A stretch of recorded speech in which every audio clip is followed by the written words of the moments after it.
नमस्कार दोस्तों, और आपका स्वागत है इस सीरीज़ के 6वें वीडियो में, जिसमें मैं आपको प्रोटीन्स के बारे में बायोइन्फॉर्मेटिक्स रिलेटेड जानकारी दे रही हूँ। तो चलिए कुछ और फंडामेंटल सीखते हैं। इस ट्यूटोरियल्स में हम एग्जाम्पल से सीखने वाले हैं कि प्रोटीन्स के सेकेंडरी व टर्शियरी स्ट्रक्चर्स को कैसे बायोइन्फॉर्मेटिक्स सॉफ्टवेयर्स की मदद से प्रिडिक्ट किया जा सकता है। हम एग्जाम्पल से ये भी सीखेंगे कि प्राइमरी डेटाबेसेस से कैसे प्रोटीन सीक्वेंसेस डेटा रिट्रीव किया जाता है, यानी कि ढूंढा जाता है। शुरू करते हैं कुछ बेसिक से। जैसे कि हम जानते हैं कि जीन डीएनए की एक स्पेसिफिक सीक्वेंस को कहते हैं, जिससे प्रोटीन सिंथेसिस के लिए कोड प्राप्त होता है। ये कोड स्टार्ट कोडॉन से शुरू होता है, जो कि ज़्यादातर डीएनए की एटीजी सीक्वेंस होती है। वह स्टॉप कोडॉन पे ख़त्म होता है, जो 3 स्टॉप कोडॉन्स में से कोई एक हो सकता है। स्टार्ट व स्टॉप कोडॉन्स के बीच की प्रोटीन कोडिंग सीक्वेंस को ओपन रीडिंग फ्रेम या ORF कहते हैं। जीन्स अपना ORF कोड ट्रांसक्रिप्शन व ट्रांसलेशन के जरिए अमीनो एसिड की एक सीक्वेंस में बदलते हैं। अमीनो एसिड्स की इस लीनियर सीक्वेंस को, जिसे हम अमीनो एसिड के सिंगल लेटर कोड से रिप्रेजेंट करते हैं या दिखाते हैं, इसको हम प्रोटीन का प्राइमरी स्ट्रक्चर कहते हैं। ये प्राइमरी स्ट्रक्चर फोल्ड करके अल्फा हीलिक्स, जो कि स्प्रिंग के शेप की होती है, व बीटा स्ट्रैंड्स के 2 प्रकार के सेकेंडरी स्ट्रक्चर बनाता है, जो फिर से फोल्ड करके प्रोटीन का टर्शियरी या 3 डायमेंशनल स्ट्रक्चर बनाते हैं। कुछ प्रोटीन्स क्वाटरनरी स्ट्रक्चर भी बनाते हैं, जो 2 से ज़्यादा सब यूनिट के मेल से बनता है। प्रोटीन स्ट्रक्चर की इकाई या यूनिट है अमीनो एसिड, जो कि एक छोटे ऑर्गेनिक मॉलिक्यूल होता है। इनके बेसिक स्ट्रक्चर में एक सेंट्रल कार्बन एटम होता है, जो कि एक अमीनो ग्रुप, एक कार्बोक्सिल ग्रुप व एक हाइड्रोजन एटम से इस प्रकार जुड़ा होता है। आर ग्रुप या साइड चेन हर अमीनो एसिड में भिन्न या यूनिक होती है, जिससे 20 एसेंशियल अमीनो एसिड्स को अलग अलग प्रकार की फिजिको-केमिकल प्रॉपर्टीज़ प्राप्त होती हैं, जैसे कि हाइड्रोफोबिसिटी या हाइड्रोफिलिसिटी। 20 एसेंशियल अमीनो एसिड्स को हम विभिन्न ग्रुप्स में बांट सकते हैं। यह विभाजन उनकी विभिन्न प्रॉपर्टीज़ के अनुसार किया जाता है, जैसे कि charged amino acid, polar amino acid या non polar amino acid, hydrophobic amino acid या हाइड्रोफिलिक अमीनो एसिड। प्रोटीन के प्राइमरी स्ट्रक्चर में जब 2 अमीनो एसिड ज्वाइन करते हैं, तो एक वाटर या पानी का मॉलिक्यूल बाहर निकलता है। वह पहले अमीनो एसिड का कार्बोक्सिल ग्रुप दूसरे अमीनो एसिड के अमीनो ग्रुप के साथ पेप्टाइड बॉन्ड बनाता है। इसी प्रकार से अमीनो एसिड की लंबी चेन या सीक्वेंस तैयार होती है, जो डीएनए के ORF कोड पर डिपेंड करती है। इस प्राइमरी स्ट्रक्चर के आरंभ में अमीनो ग्रुप होता है, जिसे हम एन टर्मिनल भी कहते हैं, और इसके अंत में कार्बोक्सिल ग्रुप होता है, जिसको हम C टर्मिनल भी कहते हैं। बायोइन्फॉर्मेटिक्स में ये प्राइमरी सीक्वेंस साइंटिस्ट द्वारा एक्सपेरिमेंट से प्राप्त की जाती है व कई डेटाबेसेस में जमा की जाती है, जैसे कि NCBI के प्रोटीन डेटाबेस में, व यूनिप्रोट नॉलेज बेस के स्विस प्रोट व ट्रेम्बल डेटाबेसेस में। ये NCBI प्रोटीन डेटाबेस का होम पेज है, जहाँ विभिन्न सोर्सेस से प्राप्त की गई सीक्वेंसेस मौजूद हैं। प्रत्येक सीक्वेंस को एक नया यूनिक एक्सेशन नंबर दिया गया है। हमको अगर एक्सेशन नंबर नहीं पता है, तो ऑर्गेनिज्म का नाम, स्पीसीज व प्रोटीन का नाम टाइप करके डेटा प्राप्त किया जा सकता है। जैसे कि मैंने यहाँ इंसुलिन प्रोटीन का नाम व होमो सेपियंस टाइप किया, तो बहुत सारी एंट्रीज प्राप्त हुई। जो भी हमें सही लगती हैं उन्हें हम चुन सकते हैं, नहीं तो फिल्टर्स का प्रयोग करके सर्च को और स्पेसिफिक बना सकते हैं। चुनी हुई सीक्वेंस या सीक्वेंसेस के हाइपरलिंक पे क्लिक करने से एनोटेशन पेज खुल जाता है। इस उदाहरण में इंसुलिन प्रोटीन 110 अमीनो एसिड से बनी है व इसका एक्सेशन नंबर AAA 59172.1 है। ये एक्सेशन नंबर हम यूनिप्रोट के लिए भी यूज़ कर सकते हैं। और नीचे स्क्रॉल करेंगे तो इस प्रोटीन के बारे में और जानकारी व इसकी सीक्वेंस भी दी गई है। फास्टा फॉर्मेट सीक्वेंस का लिंक भी दिया गया है। स्विस प्रोट व ट्रेम्बल भी इम्पॉर्टेंट डेटाबेसेस हैं जहां प्रोटीन की प्राइमरी सीक्वेंसेस जमा की जाती हैं। दोनों डेटाबेसेस यूनिप्रोट नॉलेज बेस का हिस्सा हैं। स्विस प्रोट की एंट्रीज साइंटिस्ट के द्वारा जांची जाती हैं व इन्हें हम रिव्यूड एंट्रीज भी कहते हैं। ट्रेम्बल में EMBL डेटाबेस में मौजूद न्यूक्लियोटाइड सीक्वेंसेस की ऑटोमेटिक ट्रांसलेशन, जो कि सॉफ्टवेयर द्वारा की गई है, का संग्रह है, इसलिए इसको ट्रांसलेटेड या TR-EMBL भी बोलते हैं और अनरिव्यूड डेटाबेस भी कहते हैं।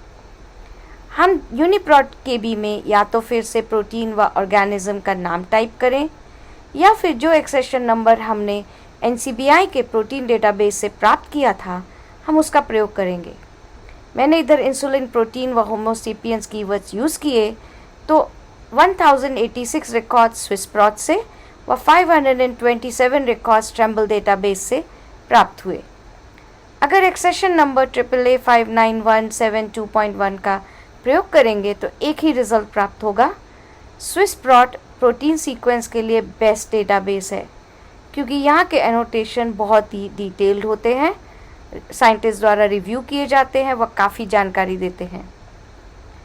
अब आते हैं प्रोटीन के सेकेंडरी स्ट्रक्चर पर, जो कि अल्फा हीलिक्स व बीटा स्ट्रैंड्स होते हैं। ये स्ट्रक्चर प्राइमरी सीक्वेंस के फोल्ड होने से बनते हैं व हाइड्रोजन बॉन्ड के द्वारा इन शेप्स में होल्ड किए जाते हैं। क्या हम बायोइन्फॉर्मेटिक्स के सॉफ्टवेयर्स को यूज़ करके ये जान सकते हैं कि अमीनो एसिड की एक सीक्वेंस में कहाँ अल्फा हीलिक्स बनेगा व कहाँ बीटा स्ट्रैंड? जी हाँ, प्रेडिक्शन सॉफ्टवेयर्स के जरिए न केवल हम सेकेंडरी स्ट्रक्चर बल्कि टर्शरी स्ट्रक्चर भी प्रिडिक्ट कर सकते हैं। हालांकि स्ट्रक्चर का वेरिफिकेशन या वैलिडेशन हमको एक्सपेरिमेंट से ही करना पड़ेगा। JPRED व PSE-PRED जैसे सॉफ्टवेयर्स का प्रयोग सेकेंडरी स्ट्रक्चर प्रेडिक्शन के लिए होता है। JPRED में हम प्रोटीन की प्राइमरी सीक्वेंस को फास्टा फॉर्मेट में कॉपी पेस्ट करेंगे व प्रेडिक्शन करेंगे। हो सकता है कि सॉफ्टवेयर आपको ये नोटिफाई करे कि इस प्रोटीन का स्ट्रक्चर PDB डेटाबेस में ऑलरेडी मौजूद है, पर आप कंटिन्यू बटन प्रेस करिए। इन रिजल्ट्स को देखिए। ग्रीन एरोस बीटा स्ट्रैंड्स को दर्शाते हैं व रेड ट्यूब्स अल्फा कॉइल्स को, यानी कि हमारी चुनी हुई प्रोटीन सीक्वेंस इन जगहों पर अल्फा हीलिक्स या बीटा स्ट्रैंड में फोल्ड करेगी, ऐसा JPRED सॉफ्टवेयर ने प्रेडिक्ट किया है। अगर आप PSI-PRED यूज़ कर रहे हैं तो ये बॉक्स चूज़ करिए व सीक्वेंस इनपुट कर दीजिए। रिजल्ट्स में येलो कलर से बीटा स्ट्रैंड व पिंक कलर से अल्फा हेलिसेस दिखाए गए हैं। ये प्रेडिक्शन सॉफ्टवेयर्स एल्गोरिदम्स को यूज़ करते हैं, जैसे कि न्यूरल नेटवर्क वगैरह। सेकेंडरी स्ट्रक्चर के बाद फिर प्रोटीन्स टर्शरी स्ट्रक्चर या 3D स्ट्रक्चर में फोल्ड करते हैं, जहाँ ये अल्फा हीलिक्स व बीटा स्ट्रैंड और भी बॉन्ड्स जैसे कि disulphide bond, van der Waals forces, ionic interaction वगैरह की मदद से 3D स्ट्रक्चर में बदल जाते हैं। अगर प्रोटीन्स एक सफल 3D स्ट्रक्चर नहीं बना पाते हैं तो ऐसे प्रोटीन सेल में अपना कार्य नहीं कर पाते हैं। कई बीमारियां जैसे कि Alzheimer's, Parkinson's, Huntington's disease, cystic fibrosis वगैरह मिसफोल्डेड या अनफोल्डेड प्रोटीन्स के कारण होती हैं। कुछ डेटाबेसेस जैसे कि प्रोटीन डेटा बैंक या PDB व NCBI में स्ट्रक्चर डेटाबेस प्रोटीन के 3 डायमेंशनल स्ट्रक्चर का संग्रह करते हैं। ये स्ट्रक्चर्स एक्सरे क्रिस्टलोग्राफी व NMR एक्सपेरिमेंट्स द्वारा प्राप्त किए जाते हैं। आजकल होमोलॉजी मॉडलिंग से भी 3D स्ट्रक्चर प्रेडिक्ट किए जाते हैं। PDB डेटाबेस में प्रोटीन का नाम या PDB एंट्री का नंबर डालने से अगर 3D स्ट्रक्चर मौजूद है तो उसे हम देख सकते हैं। जैसे कि मैंने यहाँ एक उदाहरण में ह्यूमन ईस्ट्रोजन रिसेप्टर प्रोटीन के 3D स्ट्रक्चर का एक भाग PDB से प्राप्त किया है।